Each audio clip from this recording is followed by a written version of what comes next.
Thank you guys. This side is the fun side, clearly. This side is the good side. You guys have worked. Take a seat, take a seat, take a seat. Since you're the big man, you must take the big chair. How about that?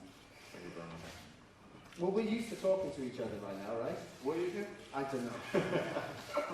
Known each other far too long. But, you know, for me, the first thing I think I want to talk to you about, as always, is the real beginnings of your sporting career. And when I say sporting career, it doesn't necessarily mean athletics, right? So, football, cricket, those were sports that you loved. Were they your first love before athletics? Well, cricket was.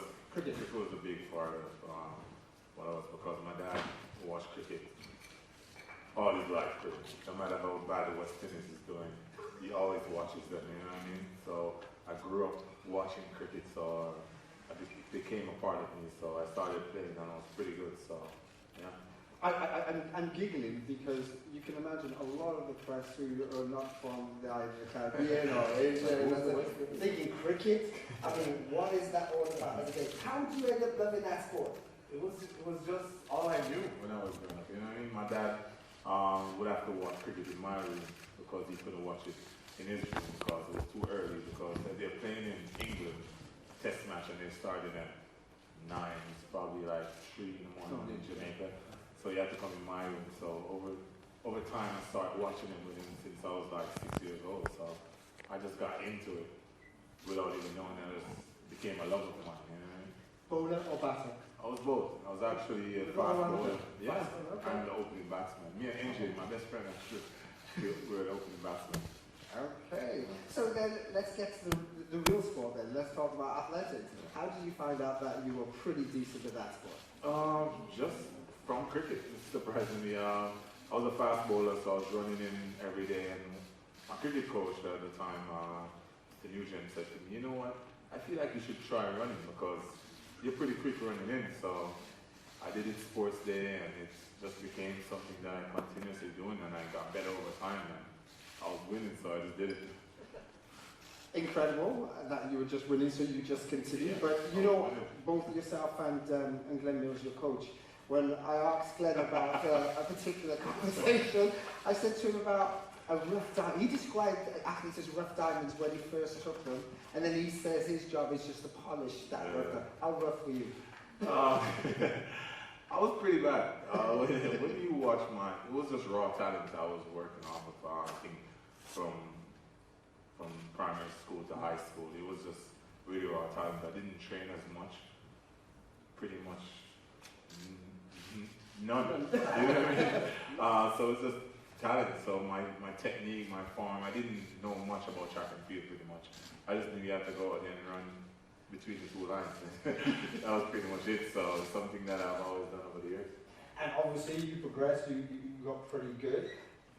Your first time you represented Jamaica as a young man, can you remember what that was like? I think it was... And were you surprised to get selected for that set? No, I was actually pretty good when I was a junior. Yeah? I must say. I made the character team. Yeah. I made, and I was for... By a certain person who works for people, right? What's his name? Pascal Rollins. Pascal Rollins. Yeah. Pascal? He's here somewhere, right? You know he's here. Probably hiding somewhere. Yeah, he's trying his best to hide it. Yeah. But he spotted you, and what he saw really was you as a great athlete. He saw your performances were outstanding, but the little add-on, that special bit actually, was your personality. Yeah. And I think that's what really attracted him, because he thought that's a good match for the brand. Now, what were you thinking at that stage? You know, did it mean anything to you? At the time, meant getting a contract was just to help my parents out, really. Yeah. That's all I wanted. I was just really happy that this could help me and help my parents. So for me, that was the main thing at that time. I didn't think about anything else. I'll inform you now, because I know you would have forgot this, right? Oh, you may not have. I know you. You know you signed your first contract in 2003, right? I don't remember. I know you would remember that, but I'm going to add something else to you as well. It was the year I retired, so I kind of freed up a bit of cash for you, right? Appreciate it. Now, let's talk a little bit now, let's come a little bit more forward and talk about you as the athlete and the performer. Now, for me, obviously I knew you very much as a junior. I was always kept informed of how good you are, what your potential was. Certainly over the 200 metres. But the 100 metres literally came out of the blue. And you started running 100 metres in 2000. Okay, so that tells me you've done a lot of races. A lot of 400 meters. Now, there's a link to this now, I promise you. Now, what I want you to do, out of those 147 victory laps you've done, is pick one performance that in your mind is the best performance you've ever done. Hang on. And add to that, you've got to give me the reason why it's the best performance you've ever done. And I'll give you a little bit of time to think, right? Because as you're thinking, I'm going to tell you my one, as a fan of you. Okay. Right? So my one as a fan of you is Beijing 2015, when you didn't have the best of seasons in preparations, and there was many doubters whether you could actually win the 100 metres at the World Championships. Justin Gatlin was absolutely flying in every single race, and people were very anxious and nervous and worried. Now the 200 metres, I remember speaking to you, and you said to me, Colin, don't worry about the 200. I got the 200 covered. Don't worry about that. And I was looking at you and asking you about your 100, and you said to me, yeah, I think I'll be all right. When you went on that line, there was silence in the stadium. There was tension in the stadium. People so wanted you to take that victory. And when the gun went, it took you a long time to haul him in. And many of us had our hearts in our mouth. But you did enough. You crossed the line, we took the title, and the whole stadium exploded. It was emotional, it was dramatic, it was everything you'd really want from a story. So I love that performance from you. So that's mine. Now what's yours? For me, it would definitely be Beijing, the first one actually. 2008? Yeah, the 200 meters. I think because I never knew I could have broken the world record over 200 meters, and that was my dream. That was my main dream growing up.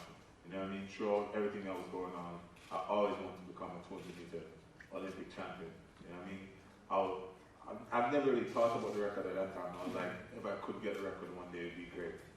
After the 100 meters, then I went back to my room, and my roommate at the time, who was Maurice Smith, we were there, and he's like, oh, you're going to go for the 200 meter world record? I was like, it's kind of far, you know? And he's like, no, you can do it. I was like, at the end, we were discussing it. I was like, yeah, and I was like, you know what? Why not? I'm just going to go out there, I'm going to leave everything on the track. And when I broke the world record, I didn't know what to hack. I was like, there was no planned celebration in my head, so I didn't know what to do because I was so happy. So for me, that's one of my best performances. Well, you know, I was in the studio with Michael Johnson. When you I heard that, yeah, I saw it. His reaction wasn't quite the same as yours. I saw the video. Yeah. Well, talking of videos and moments that the world will remember from you, this was definitely one. Have a look at the screen.